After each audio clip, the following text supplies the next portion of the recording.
Yo, what's up mga kaibigan? Nali na tayo magkwentuhan. So si Kawhi Leonard ay isa sa mga pinakamagaling na player sa buong NBA tuwing healthy siya. Noong playoffs nga bago siya magtamo ng injury, talagang pinapahirapan niya ang Phoenix Suns. Ngunit simula nang dumating si James Harden sa Clippers, siya ay nagtatala na lamang ng 18.7 points, 4.7 rebounds and 3 assists per game.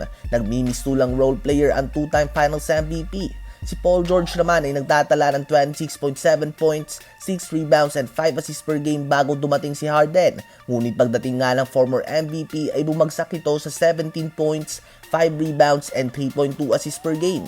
So ang dalawang main star ng Clippers ay nagmimistulan 3 and D players lang nga simula nang dumating si James Harden. Dahil lahat nga sila magaling na player. Ngunit at the same time ay mga rhythm players nga sila na kailangan muna ng dribble step back o kaya naman jab step, post up o kung ano pa man bago ito pumukol ng tira. Hindi nga ito mga catch and shoot players. Kaya naman nahihirapan sila na mag-coexist with Harden and Westbrook together sa loob ng court. Bago pa man siya maglaro para sa Clippers, ay sinabi na ni Harden na siya ang sistema. Well, totoo nga ito, kapag hindi nga sa kanya umiikot ang opensa ng isang team, ay wala na siyang kwenta sa loob ng court. Hindi niya kaya maging catch and shoot player, hindi siya nagdedepensa, hindi din siya hustle player. Kailangan niya nga ang bola sa kanyang kamay. Kailangan niya mag-dribble ng madami bago pumukol ng 3 points. Kapag nadepensahan ito ng matino ay ipapasa niya ito for a rush last second shot. Ginagawa niya ang PJ Tucker and Eric Gordon, sila Kawhi at Paul George. Nagiging bailout niya nga ito. Sa ngayon ng Clippers ay natanggap na ang kanilang ika-4 na sunod na talo kontra sa Memphis Grizzlies. Maaga pa sa season na ito ngunit hindi nga pwedeng ipagpatuloy nila ito. Kailangan nang gumawa ng desisyon ni Coach Ty Lue. Kailangan na nga niyang mag-decide kung ipagpapatuloy niya pa ba ang ganitong klase ng starting lineup.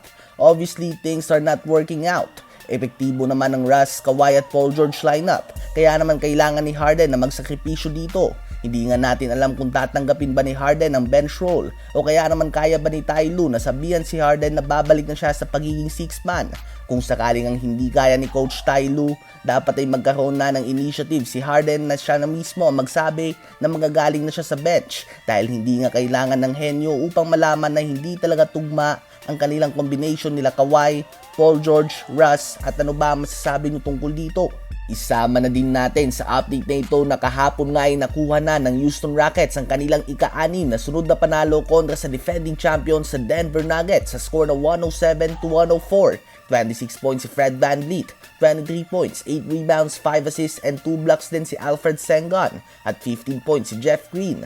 Sa Denver Nuggets naman ay 36 points, 21 rebounds and 11 assists si Nikola Jokic, 25 points, 10 rebounds si Michael Porter Jr., 16 points, 8 rebounds and 5 assists si Aaron Gordon at 14 points si Reggie Jackson. So hindi nga biro ang ginagawa ng Rockets ngayon. Sa pangunguna ni Coach Ime Udoka, ang team na ito ay may 6 na magkakasunod na panalo, beating the likes of Denver Nuggets, Los Angeles Lakers, New Orleans Pelicans, and Sacramento Kings twice. Ano ba ang masasabi nyo sa pinapakita ng Houston Rockets ngayon?